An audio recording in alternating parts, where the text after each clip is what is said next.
இன்றைக்கி வீடியோவில் பிரியாணி கத்திரிக்காய் கொஸ்து எப்படி பண்ணுறதுன்றதை பார்க்கலாமா. ஒரு பேனில் ஒரு கப் ஆயில் ஊற்றிக்கோங்க. இதில் 8லேருந்து 10 கத்திரிக்காவை இந்த மாதிரி கீறி ஆட் பண்ணிக்கோங்க. கத்திரிக்காவை நல்லா ரோஸ்ட் பண்ணிகிட்டே இருங்க ஆயிலில். இது ரொம்பவும் ரோஸ்ட் ஆக வேணாம். வீடியோவில் காட்டுற இந்த பதம் வந்த உடனே இதை தனியாக பிளேட்டுக்கு மாற்றிக்கலாம்.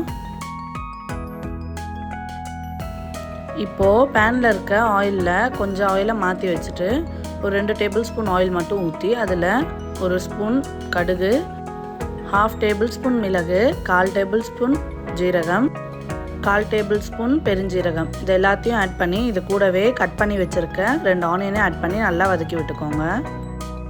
இது கடுகு போடுறதுக்கு முன்னாடியே போட வேண்டியது, நான் மறந்ததால் இப்போ ஆட் பண்ணிக்கிறேன்.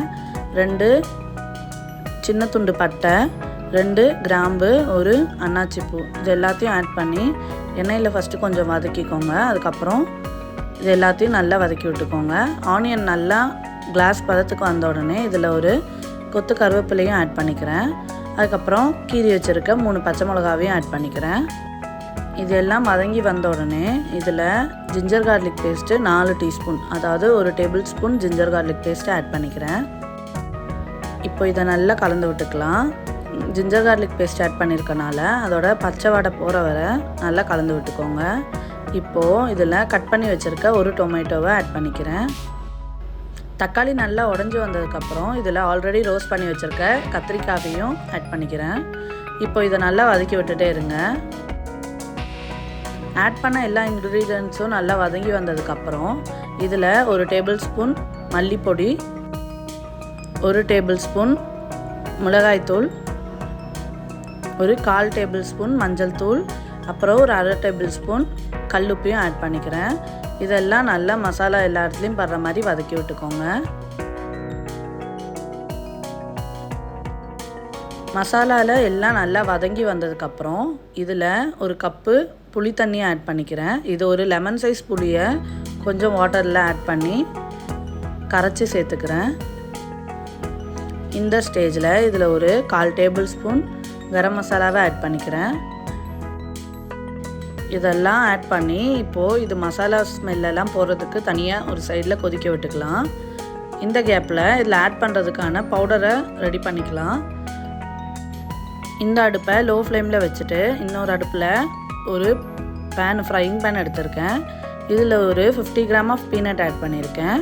இது ரா பீனட், அதனால் இதை நல்லா ரோஸ்ட் பண்ணிக்கணும். நீங்கள் ரோஸ்ட் பண்ண பீனட் வாங்கியிருந்தீங்கன்னா சும்மா சூடு காட்டினா போதும். அவ்வளோதான், பீனட் நல்லா ரோஸ்ட் ஆயிடுச்சு. இந்த ஸ்டேஜில் தோல் உரிஞ்சு வர அந்த ஸ்டேஜ் பார்த்து தனியாக எடுத்து வச்சுக்கோங்க. இப்போ அதே பேனில் ஒரு 1/2 டீஸ்பூன் அளவுக்கு வெந்தயத்தை ஆட் பண்ணிக்கோங்க. அது கூடவே ஒரு 25 கிராம் ஆஃப் எள்ளு இதையும் ஆட் பண்ணி, இது கருப்பு எல்லாவும் இருக்கலாம், வெள்ளை எல்லாவும் இருக்கலாம், இதையும் ஆட் பண்ணி நல்லா ரோஸ்டாக விட்டுக்கோங்க.